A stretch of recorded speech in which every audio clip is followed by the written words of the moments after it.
Hello all, welcome to Mokopedia. In today's session, we'll cover some idioms and phrases. So let us get started. Idioms and phrases are the most important part of your vocabulary because you will find the questions from idioms and phrases almost in every test, right? So how to approach and how to build solid repository of idioms and phrases. So first you need to look for them in your books. You need to use them in your daily conversation, and that is the only way you can practice and memorize idioms and phrases. That is the only way you can practice and memorize, right? So if you don't use them, if you don't read them, there is not any chance you will recall them, right? So let us get started. I'll also share some other things with you while doing some idioms and phrases. So let us understand. You will be given a question like this. Here you will have some instructions and then a phrase. Out of the given four options, or in fact five options, you have to tell which option best describes the meaning of given phrase. So here it says to make clean breast of. To make clean breast of, right? So the meaning of the clean to make clean breast of is, so options we have: to gain prominence, to praise oneself, to confess without reserve, to destroy before it blooms, and none of these. So breast is generally perceived as very sacred or reserved thing, and if we look at the option number C, to confess without reserve, that means you are not holding back anything. You are not holding back anything. In fact, you are not hiding anything, right? So to make clean breast of, it means to confess without reserve. Let us see the answer. Yes, to confess without of reserve. Then to keep one's temper. Temper, it means temperament. And to keep one's temper, we have options like to become hungry, to be in good mood, to preserve one's energy, to be aloof from, and none of these, right? So here we have to tell what could be the meaning of to keep one's temper. So yes, to in temper, and in order to keep it, you need to be in good mood.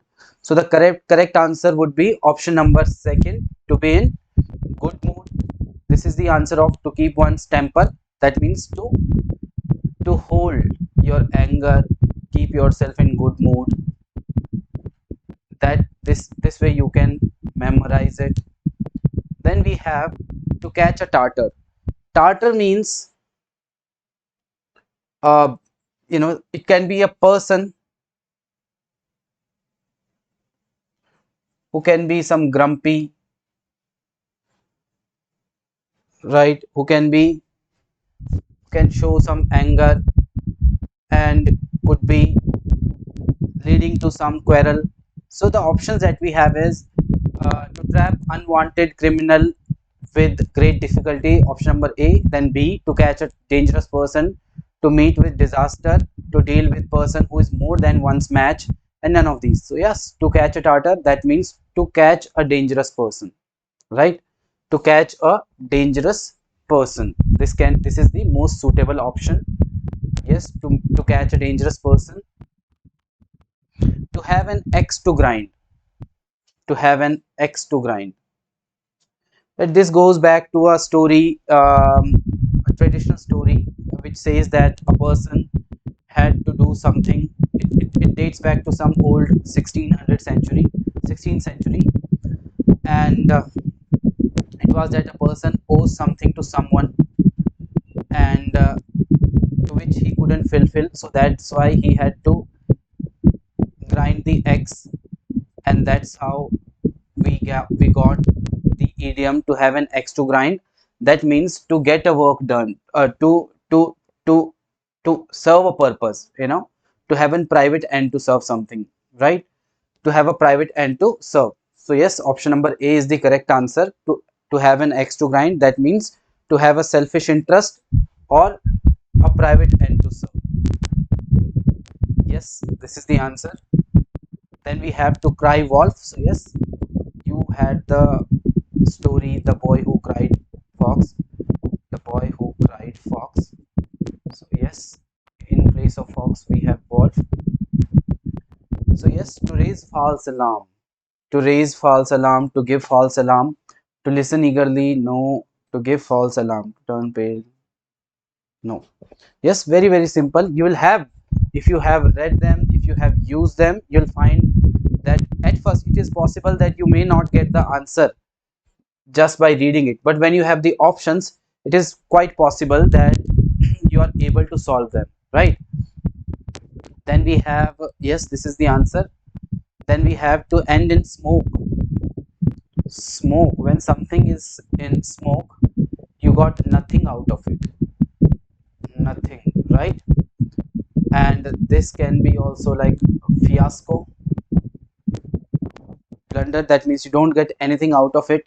So options we have is to make completely, understand, to ruin oneself, to excite great applause, to overcome someone, and none of these. So yes, option to ruin oneself, that means to get nothing out of anything. So the most suitable option we have is option number B. Let's check the answer. Yes, correct. To be above board. So let us understand this. This is derived from the story of casino, or the cards that we play. And if you have your hands above the board, above the table, that means you are playing honestly, that means you are playing honestly. So I think this story will help you understand the idiom better. To be above board, that means to have a good, that means to be honest in any business deal, right? To be honest in any business deal. So this is the correct answer of to be above board. That means to play something honestly, that means to be honest in any business deal. I hope this is clear to you. This is directly related to the story of cards. Yes, to be honest in any business deal. Then we have to put one's hand to plow. That means to do something that requires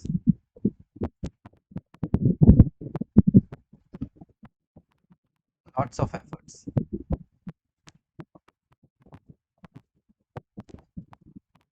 That requires lots of efforts.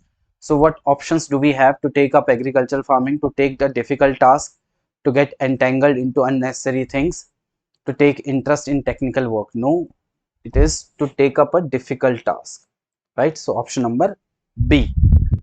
Let's see.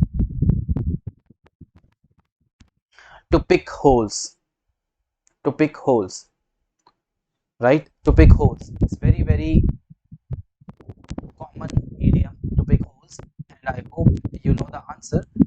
Options: to find some reason to quarrel, to destroy something, to criticize someone, to cut some part of an item, and none of these. So to find some reason to quarrel, to destroy something, to criticize someone. So what do we do when we pick holes? What do we do when we pick holes in someone? So it is, yes, to criticize someone. That means you must have heard the phrase stop picking holes. That means stop criticizing others. So yes, to criticize someone, to pick holes. Then we have option question: to leave someone in lurch. Lurch, it is from a French game of it is similar to chess, and their term lurch, that means to be far behind from others, to be far behind from others. The term got its existence from the game of chess, which is similar to chess in French, and it means to be far behind. And options related to far behind, we have to come to compromise with someone, constant source of annoyance to someone, to put someone at ease, to desert someone in his difficulties. So yes, to leave someone behind, right? So yes, relatable. Option number D. Let's see. Yes, to desert someone in his difficulties. Let us try to play second fiddle. In music, fiddle means violin, and someone who is the lead in that group, in that orchestra, the lead, he's the first fiddle, and the others who support the lead, they are known as second fiddle. So yes, to play second fiddle, that means to support the role and view of another person, to reduce importance of one's senior, to be happy, cheerful and healthy, to do backseat driving, or what else. So yes, to support, let us see, to support the role and view of another person. So yes, from the example of violin, to play second fiddle. Then we have a black sheep. So how does the black sheep got the meaning? So black sheep, we have an unlucky person, a lucky person, ugly person, a partner who takes no share of the profits. None of these. Black sheep, ugly person, no. Unlucky person, lucky person, no. So let us understand. Generally, the flock is a collection of sheep, and generally we have some white sheep, and earlier the black ones, they were not desired because their wool could not be used. So generally white wool was used for the purpose, right? And when you have black wool, it is undesired, right? So that is why black sheep got the term. That means a person who's not desired, not sought after. So option number E, none of these. And the explanation is that in the English language, black sheep is an idiom used to describe an odd or disreputable member of a group, especially within a family. So that is why option E. A man of straw. A man of straw. That means having no values. So a very active person, worthy fellow, unreasonable person, a man of no substance. Yes, a man of no substance is a man of straw. Yes, that's how. To smell a rat. So as cats, they go out, they go after rats. So in the same way, to smell a rat, that means to doubt something, something suspicious, something fishy, right? Something suspicious. To smell a rat, first, to see signs of plague, epidemic, to get bad smell. So let us, it is not small, it is smell. To get bad smell of a bad dead rat, no. To suspect foul dealings, to be in bad mood. Yes, it is about foul dealings, right? So it is suspicion. To smell a rat, option number C. Let us see. To suspect foul dealings, correct. To hit the nail right on the head, we have a nail and it is related to carpentry, right? It is related to carpentry. And to hit the nail on the right head, that means to do the right things. And option number A is the correct answer, right? So let us see. Yes, to do the right thing, right? So whenever you are reading idioms, when you do Google search, try to go for their origin. You'll find some really great stories about their origin, and those stories will help you memorize them. So that, because when you read the stories, you figure and you create a picture in your mind, right? A figure in your mind, and that helps you remember and memorize it for longer. I hope this is clear to you. Thanks for watching.